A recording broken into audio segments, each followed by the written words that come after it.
Halo saudara, apa kabar Anda hari ini? Semoga dalam keadaan baik. Saudara, dari sebuah kota yang pernah diguncang gempa dan juga tsunami, kota Palu kini berubah wajahnya. Selama 5 tahun terakhir, pemulihan berjalan dengan begitu cepat dan juga pembangunan berjalan dengan langkah-langkah yang terukur dan juga pertumbuhan ekonomi yang kembali melesat. Nah, dengan mengusung semangat berkelanjutan, akseleratif, inovatif dan juga kolaboratif, kota Palu kini siap bertransformasi di bawah kepemimpinan wali kota yang terpilih untuk kedua kalinya dalam periode ini.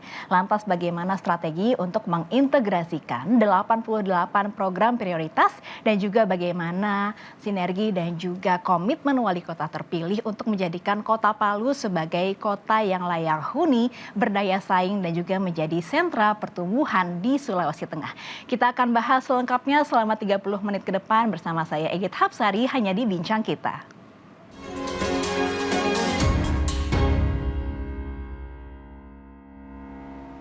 Baik saudara, untuk membahasnya saya sudah kedatangan tamu istimewa di studio Kompas TV, yakni Wali Kota Palu, Bapak Hadianto Rashid. Apa kabar Bapak? Alhamdulillah baik. Baik dan juga sehat ya. Pertama-tama saya boleh ucapkan selamat dulu ya atas terpilihnya Bapak kembali menjadi Wali Kota Palu. Terima kasih banyak. Periode kedua, luar biasa sekali ya. Bagaimana perasaannya Pak menerima kembali kepercayaan dan juga amanah dari warga Palu? Ya, pertama tentunya bersyukur gitu bahwa saya masih diberikan kesempatan oleh masyarakat Kota Palu untuk melanjutkan apa yang menjadi cita-cita gitu ya, yang cita-cita itu kemudian dibungkus dalam program-program kerja yang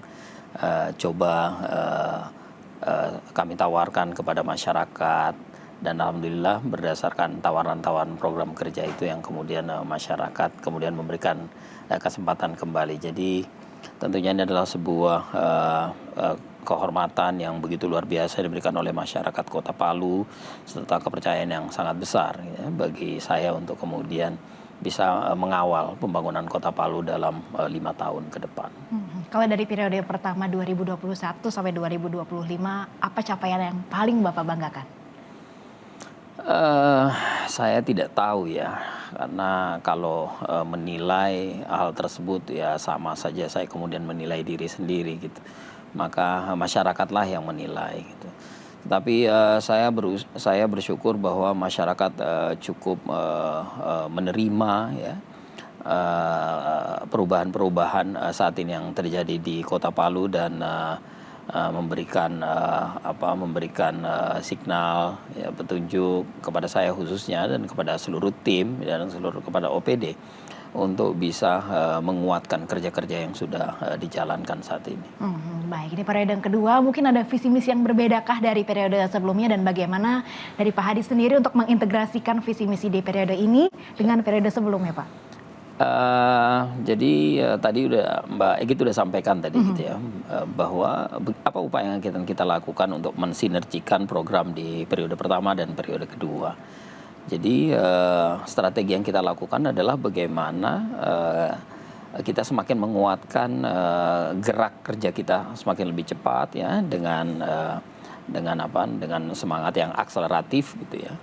Kemudian bagaimana juga mengembangkan kerja-kerja yang sudah ada untuk semakin berkembang dengan baik ya, lewat upaya yang inovatif yang akan dilakukan, dan semakin mengetahui bahwa keberhasilan yang tercapai hari ini tidak lepas dari kerja keras, kerjasama semua pihak, khususnya masyarakat Kota Palu. Oleh karena itu kami mengusung tema kerja yang kolaboratif. Ya. Berharap bahwa dengan 3 strategi yang akseleratif, inovatif, dan kolaboratif ini, 88 program kerja yang kita jadikan sebagai program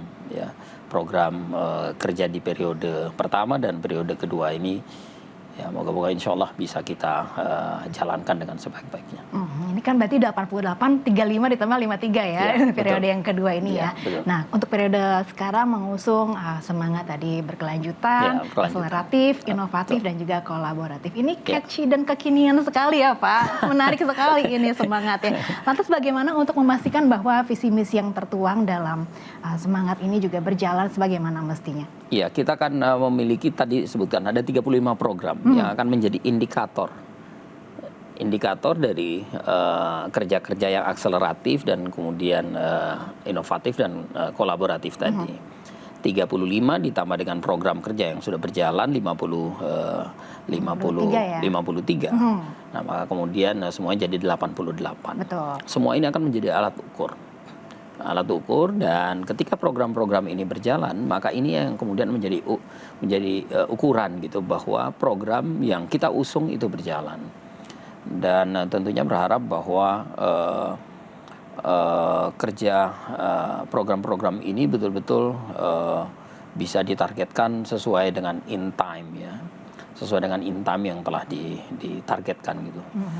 Karena ya periode kedua ini walaupun lebih panjang dibandingkan periode sebelumnya, tetapi tetap saja sama gitu bahwa masa jabatan sangat singkat ya. Oleh karenanya ya kita harus bergerak cepat, kemudian inovatif dan kolaboratif. Dan melanjutkan apa yang sudah Betul baik sekali. di periode sebelumnya ya Pak ya. Pak, kalau kita boleh flashback di tahun 2018, lalu diguncang gempa, tsunami, bahkan likuifaksi. Kemudian di tahun 2020 juga kembali didera pandemi COVID-19. Tapi sekarang kalau kita lihat ini Palu pertumbuhan ekonominya begitu cepat. Apa yang Bapak lakukan dan strateginya sehingga bisa secepat itu pemulihannya Pak? Tentunya kita terus gitu ya memantau gitu variabel-variabel yang berhubungan dengan pertumbuhan ekonomi, menjaga stabilitas yang ada. Ya semua variabel itu harus diperhatikan untuk memastikan bahwa ini bisa terjaga sehingga mampu mendorong. Di samping itu juga memperhatikan kebijakan-kebijakan yang betul-betul ikut mendorong gitu, ikut mendorong pertumbuhan yang ada. Sehingga ya, masyarakat betul-betul terstimulus ya dengan kebijakan yang dikeluarkan oleh pemerintah, perhatian dikeluarkan pemerintah, dan memastikan juga bahwa langkah-langkah yang diambil oleh pemerintah betul-betul menguatkan upaya kondusivitas ya di Kota Palu. Karena kami memiliki keyakinan bahwa menjaga Palu semakin kondusif berarti sama halnya gitu, menjaga market, menjaga semua hal bisa berjalan dengan baik. Dan ini akan dijalankan di periode ini ya. Ini luar biasa sekali bagaimana luka dan juga ujian di masa lalu, bencana dan juga pandemi ini ternyata bisa menumbuhkan harapan di bawah kepemimpinan Bapak ya. Alhamdulillah. Nah, nanti kita akan ngobrol-ngobrol lagi bagaimana strategi Bapak di periode sebelumnya dan periode selanjutnya. Tapi usai jeda berikut tetap di Bincang Kita.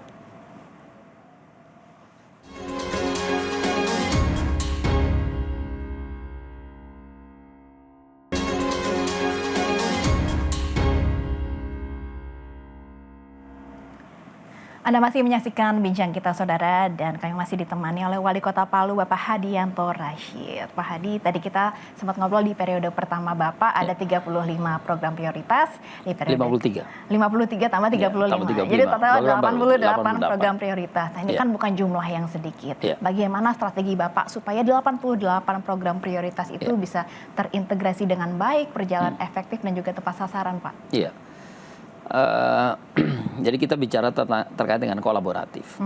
Ya, memang kalau kita melihat dari jumlah program kerja ya di periode pertama yang jumlahnya 53 dan saat ini 35 dan kemudian terakumulasi menjadi 88, serasa bahwa kayaknya pekerjaan itu begitu banyak gitu. Program kerjanya begitu banyak. Dari angkanya gitu dari ya. angka gitu ya. Padahal menurut saya tetap aja sedikit gitu. Karena kita memiliki 42 perangkat daerah. Ada 42 organisasi perangkat daerah yang dimiliki oleh pemerintah Kota Palu. Jadi kalau dari 88 kemudian dibagi ke 42 42 berarti rata-rata setiap organisasi perangkat daerah atau OPD itu hanya memiliki 2 program kerja. Ya, 2 program kerja yang harus mereka pastikan bahwa itu bisa berjalan.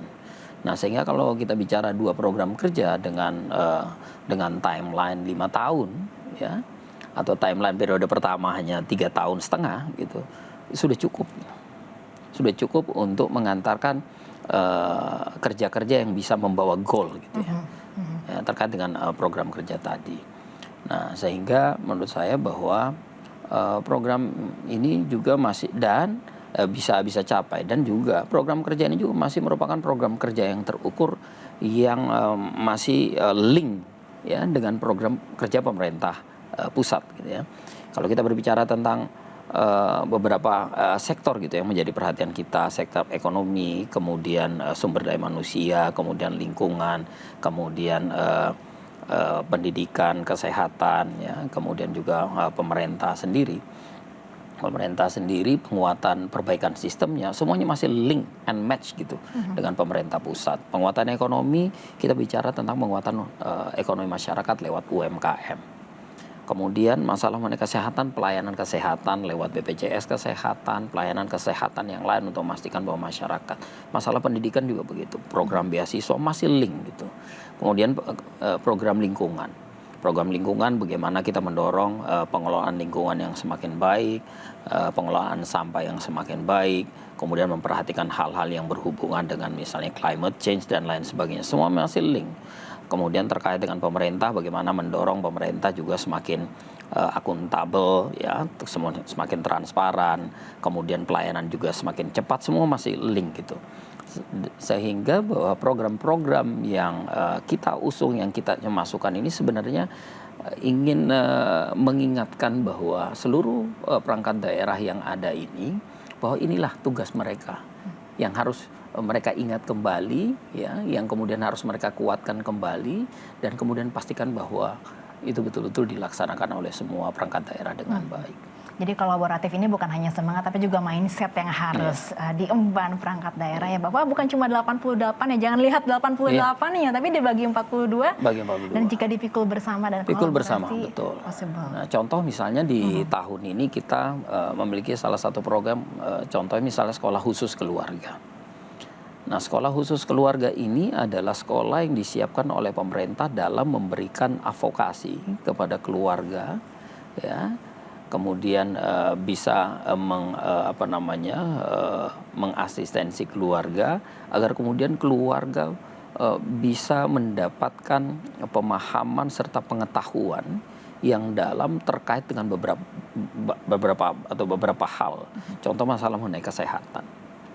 Nah, di sekolah khusus keluarga, jadi bukan hanya satu organisasi perangkat daerah saja yang akan mengawal.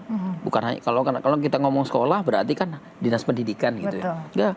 Ini ada dinas kesehatan masuk di sana. Bagaimana memberikan edukasi pendampingan terkait masalah kesehatan. Bagaimana membangun rumah yang sehat, keluarga yang sehat. Kemudian di pendidikan, bagaimana pemahaman terkait dengan penguatan pendidikan yang harus dipenuhi, yang harus bisa diterima, dan kemudian hak-hak yang bisa didapatkan oleh keluarga. Penguatan UMKM, bagaimana mendorong kemandirian daripada rumah tangga ini agar supaya mampu gitu, ya, menjadi keluarga yang entrepreneur. Kemudian juga ada perindak di sana bagaimana mendorong rumah tangga ini bisa menjadi home industry, ya. Kemudian juga masalah mengenai DP3A terkait dengan perlindungan anak dan ibu atau perempuan, ya, terkait dengan kekerasan rumah tangga. Kemudian juga ada di sana juga Kemenak juga ikut, ya, terkait dengan bagaimana membangun sebuah keluarga yang religi. Nah, ini salah satunya kolaboratif lagi. Jadi program ini bisa berjalan karena kolaborasi. Nah, jadi 88, 35 atau 53, kemudian 88 secara akumulatif, menurut saya kerja yang memang harus dilakukan oleh pemerintah. Dan saya yakin itu bisa dilakukan dengan semangat kolaborasi. Juga sangat visible ya. Dan ternyata dengan program-program tadi seperti ya sekolah khusus keluarga dan juga untuk pendidikan, ini semua untuk membangun SDM warga Kota Palu yang bukan hanya berkualitas tapi juga berkarakter. Tadi Pak Hadi sempat menyinggung soal UMKM. Nah, ini saya mau kasih selamat lagi karena banyak prestasinya. Di beberapa waktu lalu di sebuah kegiatan Bapak dinobatkan sebagai Bapak UMKM Kota Palu. Selamat Bapak. Terima kasih banyak. Saya penasaran apa yang Bapak lakukan untuk memastikan pertumbuhan ekonomi bisa melesat secara on track. Jadi saya tidak tahu, ya, itu tadi bukan saya yang menilai, masyarakat yang kemudian menilai. Memang ada beberapa lompatan-lompatan yang kita lakukan. Contoh misalnya kawasan-kawasan yang tadinya merupakan kawasan kumuh, kawasan pembuangan sampah, kemudian kita ubah gitu menjadi kawasan kuliner, kawasan UMKM. Ya, kemudian kita juga memanfaatkan ruang-ruang yang tadinya tidak produktif menjadi ruang produktif, dan kemudian juga pemberian bantuan kepada masyarakat UMKM setiap tahunnya juga cukup cukup ini ya. Setiap tahun kita hampir salur sekitar 2.000, Mbak. 2.000. Banyak juga ya Iya, Pak ya? 2.000 bantuan tunai yang kita salurkan kepada masyarakat, kepada masyarakat UMKM kita. Dan terus kita mendorong penguatan UMKM di Kota Palu. Apalagi Palu merupakan kota jasa. Kota Ya. jasa. Karena kota jasa maka berarti identik adalah pelayanan. UMKM merupakan salah satu sektor pelayanan, ya, pelayanan gitu, service yang harus didorong terus pertumbuhannya agar supaya ketika masyarakat atau orang atau pengunjung datang ke Palu, maka mereka merasakan pelayanan yang ada di kota Palu. Ini ada prestasi Bapak yang lain nih ya, nih di periode pertama Pak Hadi kemarin akhirnya mendapatkan Piala Adipura pertama bagi Kota Palu. Apa yang Bapak lakukan dan akan lakukan untuk semakin menjadikan Kota Palu sebagai kota yang layak huni? Iya. Jadi alhamdulillah di tahun 2023 kami mendapatkan Piala Adipura untuk kali pertamanya. Tapi tahun 2024 dikarenakan proses politik dan lain sebagainya, kami untuk untuk pengumuman ya terkait dengan penghargaan Adipura juga belum dirilis oleh pemerintah. Tetapi sesungguhnya target kita Adipura itu bukan karena semangatnya untuk mendapatkan piala Adipuranya. Tetapi semangatnya adalah bahwa Kota Palu harus bisa menjadi kota yang ramah lingkungan. Harus kota yang betul-betul memiliki standar lingkungan yang benar. Dan Adipura bagi kami merupakan standar itu. Standar itu. Dan alhamdulillah di 2019-2020 Palu merupakan salah satu kota terjorok di Indonesia.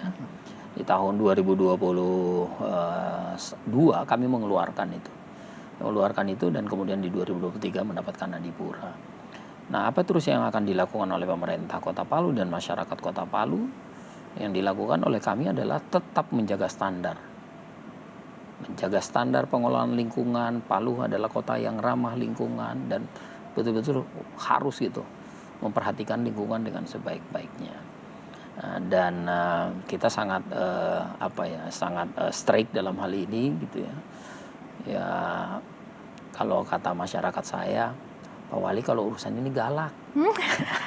Harusnya memang bagus sebagai presiden harusnya seperti itu ya Pak. Galak gitu. Galaknya gimana tuh Pak? Galaknya kalau kotor sedikit didenda.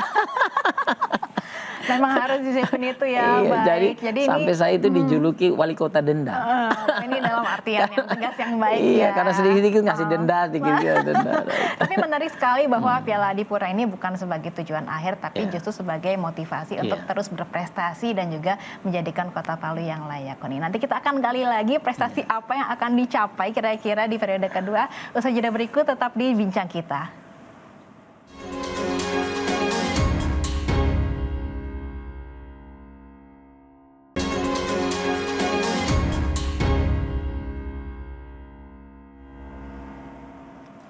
Terima kasih Anda masih menyaksikan Bincang Kita, Saudara. Masih melanjutkan obrolan kami mengenai Kota Palu dengan semangat yang berkelanjutan, akseleratif, inovatif, dan kolaboratif bersama Wali Kota Palu, Bapak Hadianto Rashid. Nah, tadi kita sudah membahas kurang lebih ada 88 program prioritas total di periode kedua kepemimpinan Pak Hadi ini. Bukan hanya ekonomi, jaminan sosial, pendidikan, tapi juga ada reformasi birokrasi dan tata kelola pemerintahan. Apa strateginya untuk sektor ini, Pak?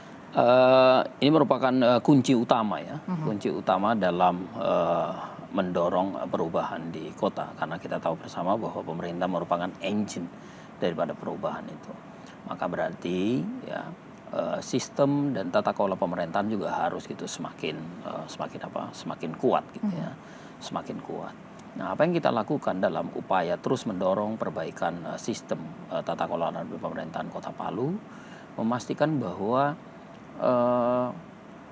semua kami pegawai di lingkungan pemerintah Kota Palu harus mampu memenuhi standar kerja yang benar, standar kerja yang benar. Nah, apa yang dilakukan hari ini oleh kami adalah memastikan bahwa semua pegawai di lingkungan pemerintah Kota Palu harus mengetahui tusinya dengan baik. Harus mengetahui tusinya dengan baik, harus mengetahui tupoksinya dengan baik, dan kemudian memastikan bahwa TUSI itu dilaksanakan setiap hari, dilaksanakan dengan setiap hari secara terukur, secara terukur untuk memastikan bahwa target-target kerja per hari itu terselesaikan dengan baik. Nah, itu yang kita dorong lakukan hari ini, ya, lakukan hari ini kepada seluruh pegawai di lingkungan pemerintah Kota Palu. Nah, tetapi tentunya kita juga terus mendorong upaya perbaikan kesejahteraan pegawai, ya, bagaimana meningkatkan perhatian kepada pegawai di lingkungan pemerintah Kota Palu untuk terus bersemangat bahwa ketika mereka mampu mencapai target-target kerja dengan baik, maka mereka akan mendapatkan perhatian, imbal balik dari semua itu. Nah, itu yang kita lakukan saat ini. Dan ini harus tegas juga, bukan cuma galak soal kebersihan, tapi juga ke perangkat daerah juga harus disiplin begitu ya, harus Pak? disiplin. makanya kalau sekarang, kalau sekarang ya kadang-kadang pegawai bilang, Pak jangan terlalu sering sidak-sidak. Justru di situ keunggulannya, Pak. Nah, itu untuk mungkin pengembangan kualitas ASN-nya begitu ya, Pak. Memang perlu seperti itu. Lalu bagaimana untuk peningkatan pendapatan asli daerah dan juga digitalisasi layanan publik yang sekarang harus serba digital ya, Pak? Iya, betul. Alhamdulillah kalau untuk layanan digital, pertama di tahun 2023 kita sudah launching satu super apps kami yang namanya Sango Palu. Ya. Dalam aplikasi Sango Palu ini hampir semua layanan masuk. Layanan kesehatan masuk. Dalam layanan kesehatan masyarakat sudah boleh gitu ya sudah bisa meminta untuk bisa mendapatkan layanan visit gratis dari dokter. Masyarakat sudah bisa terhubung langsung dengan rumah sakit tanpa harus gitu datang ke rumah sakit, daftar dan lain sebagainya. Masyarakat sudah bisa mendapatkan akses lewat Sango Palu untuk mendapatkan untuk bisa menggunakan ambulans secara gratis.